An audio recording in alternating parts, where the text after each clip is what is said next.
A ripe acorn drops from nearly 30 meters above. For small creatures on the ground, that impact can be fatal. But for this chipmunk, it is life-saving food. He cannot afford to miss it. The sound of the acorn hitting the ground immediately drew its attention. Although it was only 2 months old, it was already facing harsh survival challenges. Before winter really arrived, it had to collect at least 100 acorns. Otherwise, it couldn't survive the long winter. It had almost completed its main task of collecting acorns, but it didn't realize something. Its every move had been watched by an older chipmunk living nearby. The young chipmunk left the nest. The older one followed behind it. When the young chipmunk was away, the old chipmunk quietly snuck into its burrow. Its movements were smooth and skilled. This showed it had done this before. The thief moved quickly. It stuffed acorns into its mouth. Then, it bolted back to its own nest. Its nest was even more hidden than the young chipmunk's. After dropping off the stolen acorns, it rushed directly back to the crime scene. It was greedy as ever. It kept stealing the acorns the young chipmunk had painstakingly stored. Soon, the food storage room was completely emptied. Meanwhile, the young chipmunk didn't know what happened. It was still searching in the forest. It desperately looked for fallen acorns. When it returned to its burrow with one acorn, the sight froze it. The acorns it had painstakingly collected had almost completely disappeared. Before it had time to feel the loss, the thief suddenly came back. The two chipmunks looked at each other. A fight became inevitable. Because the thief was older, it had more fighting experience. The young chipmunk had no chance to fight back.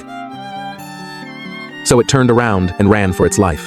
Winter was coming soon. Only a few days remained. Once the forest was covered in ice and snow, it might not survive even a week.